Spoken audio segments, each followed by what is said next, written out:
दोस्तों नमस्कार, आप सभी का मेरे चैनल में स्वागत है। दोस्तों आज हम देखने वाले हैं इम्पोर्टेंट करंट अफेयर और उसमें आज हम देखने वाले हैं सूचकांकों 2020 के जो महत्वपूर्ण सूचकांक हैं जिनसे हर बार पेपर में प्रश्न बनता ही बनता है। ये करंट का एक बहुत ही इम्पोर्टेंट सेक्शन है और ये आपको बिल्कुल रटा होना चाहिए। ठीक है, तो चलिए हम बात करते हैं महत्वपूर्ण सूचकांक की। वीडियो को शुरू करते हैं। इसमें जो पहला है वो बहुत ही ज़्यादा इम्पोर्टेंट है, ये आपको याद कर लेने हैं। तो इसमें जो सबसे पहला है वो ये है कि विश्व प्रेस स्वतंत्रता सूचकांक 2020। इसमें जो भारत की स्थिति है वो क्या है, तो भारत का स्थान है 142 और नॉर्वे पहले स्थान पर है और ये बहुत ही ज़्यादा इंपॉर्टेंट है, ये आपको रटा होना चाहिए। नेक्स्ट है विश्व खुशहाली सूचकांक या जिसे कहते हैं हैप्पीनेस इंडेक्स। तो इसमें जो भारत का स्थान है वो है 144 और फिनलैंड का स्थान है पहला। मतलब सबसे जो खुशहाल देश है वो है फिनलैंड और भारत की जो स्थिति है वो है 144 और ये दोनों ही बहुत इंपॉर्टेंट है, वेरी वेरी इंपॉर्टेंट। नेक्स्ट है विश्व शांति सूचकांक 2020। इसमें जो भारत की जो स्थिति है वो है 141 और नंबर 1 पे जो कंट्री है उस वो का नाम है आइसलैंड। तो देखो सबसे शांत देश कौन सा है, तो वो है आइसलैंड और भारत किस नंबर पे है, तो 141 पे। अब इसके बाद हम नेक्स्ट बात करते हैं भ्रष्टाचार बोध सूचकांक 2020। इसमें जो भारत का स्थान है वो है 80 और डेनमार्क एवं न्यूजीलैंड दोनों ही ये देश नंबर 1 पर है। तो इसका मतलब क्या हुआ, तो इसका मतलब ये है कि जो डेनमार्क और न्यूजीलैंड है ये करप्शन फ्री कंट्री है, यहाँ पर करप्शन जीरो है एक तरीके से। अब जीरो तो नहीं कह सकते, लेकिन अगर कोई देश करप्शन के मामले में नंबर 1 स्थान पर है तो वो है डेनमार्क और न्यूजीलैंड। और भारत की स्थिति क्या है, 80, मतलब भारत में करप्शन ज़्यादा है। और ये दोनों ही इम्पोर्टेंट है, स्टार्टिंग के दो और ये तीसरा और ये चौथा, ये चारों बेहद इम्पोर्टेंट है। अब इसके बाद जो नेक्स्ट है वो ये है कि ग्लोबल जेंडर गैप या लैंगिक अंतराल सूचकांक। अब इसके बाद जो नेक्स्ट है वो है ग्लोबल जेंडर गैप या कहें कि लैंगिक अंतराल सूचकांक 2020। इसका मतलब है कि प्रति 1000 व्यक्ति पर कितनी महिलाएं हैं। तो इस सूचकांक में अगर देखा जाए तो आइसलैंड नंबर 1 पे है, यहाँ पर इक्वालिटी एक तरीके से है और भारत का जो स्थान है वो है 112।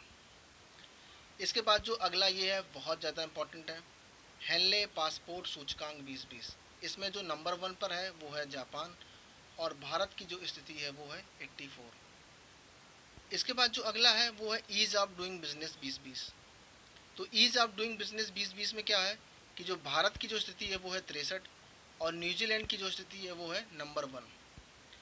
तो ईज़ ऑफ डूइंग बिजनेस में जो भारत का स्थान है वो 63 है और सबसे आसान देश बिजनेस करने के लिए जो है वो है न्यूजीलैंड। नेक्स्ट है लोकतंत्र सूचकांक 2020। इसमें जो भारत का स्थान है वो है 51 और नॉर्वे का स्थान है पहला। इसके बाद जो नेक्स्ट है वो है वैश्विक आतंकवाद सूचकांक 2019। इसमें जो भारत का स्थान है वो है 9वां और अफगानिस्तान का जो स्थान है वो है पहला। नेक्स्ट है इंपॉर्टेंट है महिला एवं शांति और सुरक्षा सूचकांक 2019। इसमें जो भारत का स्थान है वो है 133 और नॉर्वे का स्थान है इसमें पहला। इसके बाद जो नेक्स्ट है वैश्विक नवाचार सूचकांक 2019। भारत का स्थान है 52 और पहला स्थान है स्विट्जरलैंड का। अब इसमें जो नेक्स्ट है वो ये है कि पर्यावरण प्रदर्शन सूचकांक 2020। तो इसमें जो पहला स्थान है वो है डेनमार्क का और भारत का जो स्थान है वो है 168। इसका मतलब ये होगा कि इन्वायरमेंट को लेकर कौन कितना एक्टिव है। ठीक है, तो भारत जो है वो 168 पोजीशन पे है और डेनमार्क जो है वो नंबर 1 पे है। इसके बाद जो नेक्स्ट है वो है वैश्विक भुखमरी सूचकांक 2019। भारत की जो पोजीशन है वो है 102 और नंबर 1 पे जो है वो है बेलारूस। यहाँ पर नंबर 1 का मतलब ये है कि सबसे ज़्यादा जो भुखमरी है वो किस देश में है, तो वो है बेलारूस और भारत है 102वें नंबर पे। नेक्स्ट है जलवायु जोखिम सूचकांक 2020। भारत का जो स्थान है वो है 5वां, जापान का जो स्थान है वो है पहला। मतलब कि अगर जलवायु से कल को कोई प्रॉब्लम अगर आती है तो सबसे ज़्यादा जो संकट में आने वाला जो देश है वो है जापान और भारत का स्थान है 5। अब नेक्स्ट है वैश्विक जलवायु परिवर्तन प्रदर्शन सूचकांक। इसमें जो पहले नंबर पे जो देश है वो है स्वीडन और भारत का स्थान है 9वां। इसका मतलब है कि जलवायु परिवर्तन, इसका मतलब ये है, इसका मतलब ये हुआ कि जलवायु को लेकर कौन से देश कितने एक्टिव हैं, तो वो क्या परिवर्तन कर रहे हैं जलवायु से। तो जो भारत है वो बहुत ज़्यादा प्रयास कर रहा है सोलर एनर्जी को लेकर, नवीकरणीय ऊर्जा को लेकर, है ना। तो इसलिए जो भारत का स्थान है वो है 9वां और स्वीडन का जो स्थान है वो है पहला। नेक्स्ट है फीफा रैंकिंग 2020। भारत का स्थान है 108 और पहले नंबर पे है बेल्जियम। और ये जो फीफा रैंकिंग है ये पेपर में बहुत बार पूछी भी गई है, तो आपको इसमें, लेकिन इसमें यही पूछा गया कि भारत का स्थान क्या है, तो भारत का स्थान है 108। फीफा रैंकिंग में जो भारत की पोजीशन है वो है 108, नंबर 1 पे है बेल्जियम। नेक्स्ट है सतत विकास लक्ष्य सूचकांक 2020। इसमें जो भारत का जो स्थान है वो है 117 और स्वीडन है नंबर 1 पे। नेक्स्ट है विश्व सैन्य खर्च रिपोर्ट 2020। इसमें जो भारत का जो स्थान है वो है तीसरा और इसमें जो अमेरिका है वो पहले नंबर पे है। अब देखो सैन्य खर्च के मामले में है कि सबसे ज़्यादा जो पैसा खर्च करता है सेना पे वो है अमेरिका नंबर 1 पे, नंबर 2 पे है चाइना और नंबर 3 पर है भारत। लेकिन और यहीं पर मैं आपको साथ ही साथ ये भी बताना चाहूँगा कि सबसे ज़्यादा सैन्य सामग्री का जो निर्यात करने वाला देश है वो है अमेरिका। सबसे ज़्यादा सैन्य सामग्री जो बेचने वाला देश है वो है अमेरिका। और सबसे ज़्यादा सैन्य सामग्री अपने देश में आयात करने वाला जो देश है वो है सऊदी अरब और नंबर 2 पे है भारत। मतलब हम भी बहुत बड़े इम्पोर्टर हैं सैन्य सामग्री के, लेकिन हम नंबर 2 पर हैं, नंबर 1 पे है सऊदी अरब। कुछ समय पहले हम नंबर 1 पे थे और खर्च करने के मामले पे हम नंबर 3 पे हैं और अमेरिका नंबर 1 पे है। ठीक है। नेक्स्ट है वैश्विक प्रतिभा प्रतिस्पर्धा सूचकांक 2020। इसमें जो भारत का स्थान है वो है 72 और स्विट्जरलैंड का जो स्थान है वो है नंबर 1। नेक्स्ट है विश्व प्रतिस्पर्धा सूचकांक 2020। इसमें जो भारत का जो स्थान है वो है 43 और सिंगापुर नंबर 1 पे है। देखो इन दोनों में डिफरेंस है, अगर आप इसको ध्यान से पढ़ोगे, वैश्विक प्रतिभा प्रतिस्पर्धा सूचकांक है और विश्व, यहाँ पर बात हो रही है न्यू टैलेंट की, जो न्यू टैलेंट निकल कर आ रहे हैं, ठीक है।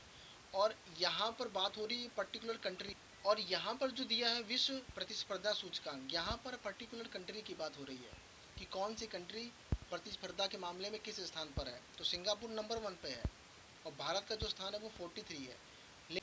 और यहाँ पर जो बात हो रही है वो पर्टिकुलर कंट्री की बात नहीं हो रही है, कंट्री के अंदर किस किस तरीके के प्रयास चल रहे हैं, ठीक है। तो उसमें स्विट्जरलैंड नंबर 1 पे है और भारत है 72 पे। इन लाइनों के बहुत मायने हैं, इनको ध्यान से पढ़िए, ठीक है। अब जो अगला है ये भी बहुत ज़्यादा इंपॉर्टेंट है, अंतर्राष्ट्रीय बौद्धिक संपदा सूचकांक 2020। इसमें जो भारत का स्थान है वो है 40 और अमेरिका बहुत टाइम से नंबर 1 पे है, ठीक है। सोशल मोबिलिटी सूचकांक 2020। भारत का स्थान है 76 और डेनमार्क नंबर 1 पे है। नेक्स्ट है शिशु विकास सूचकांक 2020। भारत का स्थान है 131 और नॉर्वे नंबर 1 पे है। नेक्स्ट है प्रत्यक्ष बिक्री उद्योग सूचकांक 2020। भारत का स्थान है 15, अमेरिका नंबर 1 पे। नेक्स्ट है वैश्विक विनिर्माण जोखिम सूचकांक 2020। भारत का स्थान है 3, नंबर 1 पे है चाइना। नेक्स्ट है वैश्विक रियल एस्टेट पारदर्शिता सूचकांक 2020। भारत का स्थान है 34 और नंबर 1 पे है यूके। और इसमें मैंने जितने भी दिए हैं इंपॉर्टेंट सभी हैं, इतने तो आपको याद होने ही चाहिए। तो ये था आज का वीडियो। अगर आपको अच्छा लगा तो प्लीज़ इसको आप लाइक करो, शेयर करो, सब्सक्राइब करो। आपका दिन शुभ हो। बहुत बहुत धन्यवाद।